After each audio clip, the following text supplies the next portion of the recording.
bin natürlich als Dolmetscherin neutral. Ich nehme keinen Einfluss auf das Geschehen, in dem Sinne, dass ich dann die Entscheidung am Ende verändere. Aber ich ermögliche Entscheidungen. Ich bin Maike Wohlfahrt, Dolmetscherin beim Deutschen Bundestag. Ich komme aus einem kleinen Dorf in Thüringen, das heißt Thierbach, hat mittlerweile nur noch so 110 Einwohner. Da bin ich aufgewachsen, total fernab von anderen Kulturen, also in so einem rein deutschen Umfeld. Nach dem Abi bin ich 5 Monate nach Togo gegangen. Danach wusste ich immer noch nicht so richtig, was ich machen wollte. Habe dann aber durch Zufall eine Dolmetscherin getroffen. Die hat mir dann berichtet über ihren Arbeitsalltag. Hat erzählt, dass sie schon bei einer OP gedolmetscht hatte, dass sie in einem Kraftwerk gedolmetscht hatte. Und das klang so vielfältig, dass ich dachte, darauf habe ich auch Lust. Ich habe dann erstmal Übersetzen und Dolmetschen studiert, dann nach dem Bachelor nochmal geschaut, ob ich es überhaupt schaffe in den Master. Und ich habe mich auch immer gefragt, ob ich das überhaupt kann als Person, die ja nicht zweisprachig aufgewachsen ist. Ich habe dann aber immer mehr Aufträge angenommen. Ich habe erst als Freiberuflerin gearbeitet, hatte dann immer mehr Jobs. Die Kunden und Kundinnen waren am Ende meistens zufrieden und ich wurde dann auch wieder gebucht und das war natürlich auch eine Bestätigung.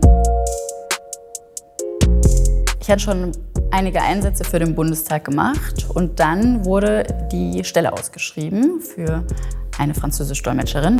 Da gab es einen Auswahltest, da musste ich vordolmetschen. Das hat dann geklappt und ich habe die Stelle bekommen. Es gibt einmal Simultandolmetschen, da dolmetschen wir gleichzeitig das, was gesagt wird, in eine andere Sprache. Und es gibt Konsekutivdolmetschen, da machen wir Notizen und dann dolmetschen wir in der Pause das, was gesagt wurde. Man sagt auch, dass DolmetscherInnen nach PilotInnen den zweitanstrengendsten Job haben in Bezug auf die kognitive Leistung. Ich merke auch danach, dass ich total K.O. bin nach so einem ganzen Tag, wenn ich gedolmetscht habe. Es ist auch körperlich am Ende anstrengend, weil man so konzentriert ist. Wenn man sich das selbst mal vorstellen möchte, wie es ist, gleichzeitig zu hören und zu sprechen, kann man auch einfach mal, wenn man Nachrichten schaut zum Beispiel, das Gesagte nur auf Deutsch mitsprechen. Und dabei merkt man schon, dass es gar nicht so einfach ist, selbst wenn man nicht die Sprache wechselt.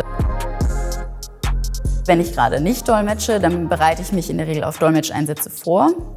Das heißt, ich lese ganz viel zu den Themen, die da anstehen. Ich versuche auch, mir Videos anzuschauen, vielleicht auch von den RednerInnen, die da sprechen werden.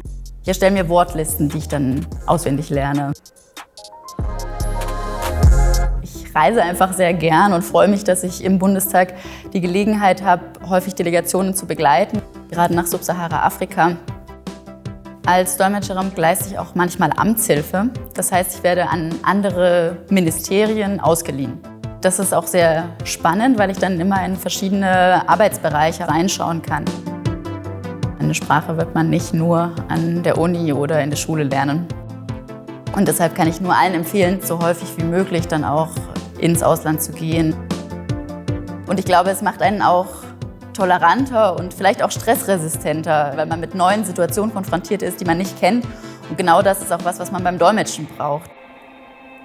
Durch die Verdolmetschung können Menschen miteinander kommunizieren, die es sonst nicht könnten.